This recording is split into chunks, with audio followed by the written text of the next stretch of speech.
How are you? I hope everyone will fine. आशा करते हैं कि आप सभी लोग अच्छे होंगे।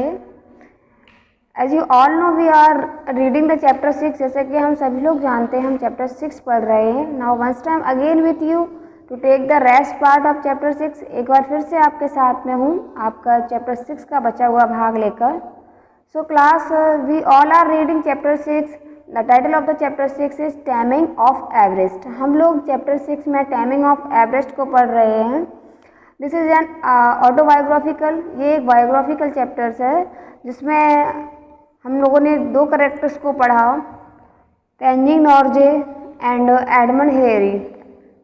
एंड बोथ आर माउंटेनियर, दोनों ही एक माउंटेनियर थे और उन्होंने किस तरीके से वो एवरेस्ट तक पहुंचते हैं वो उन्होंने खुद ही बायोग्राफी यहाँ पर बताई है अपनी, कि उन्होंने वहाँ पहुँचने में कितना क्या क्या प्रॉब्लम को फेस किया, क्या क्या प्रॉब्लम्स उनको आई और उनका वो अनुभव कैसा रहा। सो स्टार्ट नाउ, हम लोग शुरू करते हैं।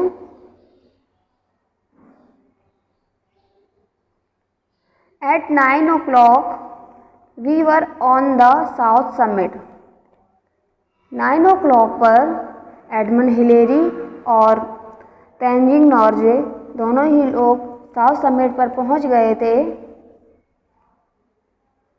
There was not much further to go, only about 300 get off ridge। अब वो उस चोटी से ज़्यादा दूर नहीं थे, वो उस चोटी से केवल 300 दूरी पर ही थे। What the most difficult 300 feet। लेकिन क्लास अब उनको ये 300 बहुत ही ज़्यादा डिफ़िकल्ट लग रहे थे, क्योंकि आप लोगों ने पढ़ा है कि वहाँ पर चारों साइड से पहाड़ ही पहाड़ थे और बर्फ़ के ही पहाड़ थे। वहाँ की रास्ताएं भी बहुत ही ज़्यादा डिफ़िकल्ट थी, इसलिए उनको वो 3 फीट की दूरी ही बहुत ज़्यादा लग रही थी। If we were to get to the top, it would have to be along a narrow twisting line between precipice and cornices, never too far to the left, never too far to the right, and if we deviated even a bit, it would spell the end of us। So class, वो 300 feats की दूरी पर ही पीछे थे। 300 feats के बाद वो अपने टॉप पर पहुंचने वाले थे, बट जो 300 फीट्स की दूरी के बीच में जो रास्ता था वो बहुत ही नैरो था, ट्विस्टिंग, और एक साइड पहाड़ ही पहाड़ थे और दूसरी साइड बर्फ़ के पहाड़ थे। तो तेंजिंग नॉर्जे बताते हैं कि ना ही वो लेफ़्ट साइड ज़्यादा चल पा रहे थे और ना ही राइट साइड में, ना वो लेफ़्ट साइड ज़्यादा चल सकते थे और ना ही राइट साइड में। वो अगर थोड़ा सा भी इधर से उधर होते तो बोल रहे हैं it would spell the end of us, तो ये हमारा एंड हो जाता, क्योंकि वहाँ पर बहुत ही बड़े बड़े पहाड़ और बर्फ़ के पहाड़ थे और जो वहाँ की आइस थी वो बहुत ही स्लिपरी थी कि कभी भी स्लिप हो सकता था। एवरीथिंग ऑल राइट और चा ऑल राइट। तो वो बात करते हैं आपस में और बोलते हैं सभी ठीक है, हाँ। वो लोग कहते हैं हाँ सब ठीक है। The next line, from the south summit we first had to go down a little. South summit में पहले वो थोड़ा सा नीचे आए, देन अप अप अप, और उसके बाद वो ऊपर और फिर ऊपर और उससे ऊपर गए। All the time the danger was that the snow would slip और that we would get too far out a cornice that would then break away. हर बार उनको एक ही डर लगा रहता था कि ऐसा ना हो कि कहीं वो स्लिप हो जाएं और जो वो यात्रा कर रहे हैं और वो सब कुछ वो नीचे आ जाएं। We moved just one at a time. अब वो जहाँ जिस रास्ते से गुजर रहे थे वो रास्ता ऐसा था कि वहाँ से एक ही पर्सन एक बार में निकल रहा था, taking turn eight going ahead while the second one wrapped the rope and around his axe and fixed the axe in the snow as an anchor। ऐसे ही क्लास आप सभी लोग जानते हैं एक माउंटेनियर थे, और माउंटेनियर जब भी अपनी क्लाइंबिंग के लिए जाते हैं, चढ़ाई के लिए जाते हैं, तो वो बहुत सारा सामान अपने साथ लेकर जाते हैं। जैसे कि आप लोगों ने पढ़ा वो ऑक्सीजन सिलेंडर भी लेकर गए, उनके पास रोप भी थी और एक्स भी थी। एक इस तरीके से एक औजार होता है कि बर्फ़ में जो आइस में ये गाड़ देते हैं और उसमें रोप बांध लेते हैं, जिसके सहारे वो चढ़ते जाते हैं। जैसे कि आप लोगों ने टीवी में भी देखा होगा किस तरीके से माउंट पे चढ़ते हैं। तो वही तेंजिंग जी बता रहे हैं कि उधर से एक लोगों का ही निकलना मुश्किल लग रहा था, तो वो क्या करते, उन्होंने इस तरीके से रोप को बांधा और एक पकड़कर उसको आगे की ओर चल रहे थे। The weather was still fine, मौसम ठीक था, अच्छा था वहाँ पे। We were not too tired, हम लोग ज़्यादा थके भी नहीं थे। But ever so often as had happened all the way we would have troubled breathing and had to stop and clear away the ice that kept forming in the tube of our oxygen sets।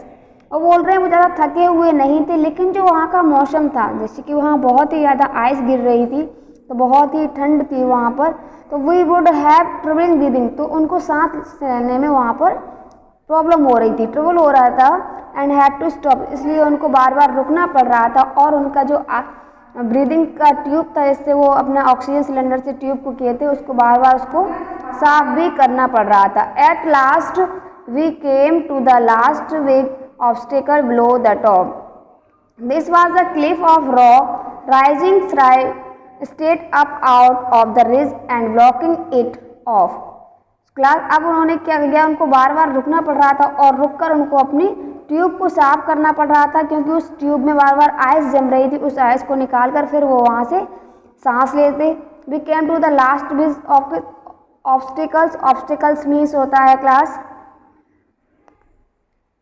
As you all are seeing in your book, obstacles means hindrance. तो class अब वो अपना रुक रुक के tube साफ कर रहे थे, अब वो आगे बढ़ चुके थे। इस was a cliff of rock rising straight, अब उनको थोड़ा ऊपर सीधा जाना था, उस पहाड़ी से सीधा गए। और लेकिन जो वहाँ पहाड़ी थी उससे वहाँ पर आगे का रास्ता बंद दिख रहा था। जो एक बड़ी सी स्ट्रेट पहाड़ी थी, उसने वहाँ रास्ता बंद कर रखा था। Now it was a question how to get over or around it. अब उनके दिमाग में ये क्वेश्चन आया कि हम लोग यहाँ से कैसे निकलेंगे, किस तरीके से यहाँ से जाएंगे। We could find only one way, this was along a step narrow gap between one side of and the inner side of an adjoining the cornice, and Hilary now going worked his way up it slowly and carefully to a sort of platform. There was great danger of the ice giving way, but luckily it did not. Got up safely to the top of the rock and then held the rope while after. अब उनको ये question था कि हम लोग इस पहाड़ी से दूसरी साइड कैसे जाएंगे। तो फिर उन्होंने क्या किया, रोप का सहारा लिया और एक के बाद दोनों लोग एक दूसरे की हेल्प करके एक के बाद एक स्लोली और आराम से वहाँ से निकल गए। उनको डर तो था ही कि यहाँ पर अगर कोई स्लिप होता है तो वो उनके लिए बहुत ही बड़ा डेंजर होगा, बट वो लोग वहाँ से आराम से एक के बाद एक निकल गए। और ये उनका भाग्य था बहुत ही कि उनको ऐसा कुछ भी नहीं हुआ, वो सेफ्टी टॉप पर पहुँच गए और वहाँ पर रोप की हेल्प लेकर वो टॉप पर पहुँच गए। On top of the rock cliff we rested again. जब वो टॉप पर पहुँचे तो सबसे पहले वहाँ जाकर थोड़ी देर उन्होंने रेस्ट किया। Then we were on our ridge was now less steep. Then we were on our way the rise was now less steep. अब वो लोग अपनी टॉप पर पहुँच चुके थे। It was only a row of snow humps one the other one higher than the other. वहाँ पर क्या थे, बर्फ के पहाड़ बने हुए थे, कोई छोटा फिर कोई उससे बड़ा, कोई उससे छोटा कोई उससे बड़ा, इस तरीके से वहाँ बर्फ के पहाड़ ही थे। हम मिस होता है क्लास, बर्फ के पहाड़ छोटे बड़े। Finally we reached a place where we could see past the humps. अब हम लोग ने जब वो लास्ट वाला बर्फ का पहाड़ पार किया तो हम लोग वहाँ पहुँच गए जहाँ पर हम लोगों को जाना था। Beyond them was the great open sky and brown plains. अब जब वो लोग वहाँ पहुँचते हैं तो वहाँ उनको ओपन स्काई, खुला हुआ आसमान, और brown plains means brown field देखते हैं वो लोग। We were looking down the far side of the mountain upon Tibet. जो यहाँ ये जो लोग जहाँ पहुँचे हैं वो एक प्लेस है और वो तिब्बत प्लेस है जहाँ पहुँच गए। वो जब तिब्बत प्लेस से पहुँच जाते हैं उस पहाड़ी पर तो बोलते हैं कि जब वहाँ से देखते हैं तो उनको खुला हुआ आसमान और नीचे ब्राउन कलर का प्लेन्स मिल दिखाई पड़ रहा है। Ahead of us now was only one more hump that last one. अब उनको बस एक ही जो बर्फ़ का हम्प था वो उनको क्रॉस करने के लिए रह गया था। A little below the summit Hillary and I stop. उसके बाद जब वो नीचे आते हैं थोड़ा वहाँ पर, और हिलेरी और जो हिलेरी और नॉर्गी जी थे वहाँ पर रुकते हैं। वी लुक्ड अप, वो ऊपर की तरफ देखते हैं। And then we went on, और उसके बाद वो चल देते हैं।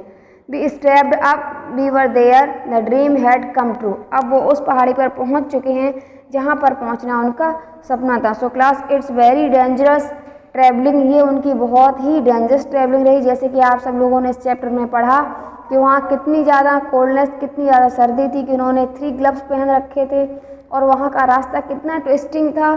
किस तरीके से उन्होंने अपना माउंट एवरेस्ट तक का सफ़र तय किया और क्या क्या प्रॉब्लम्स आई। So this is an autobiography of Edmund Hillary and Tenzing Norgay.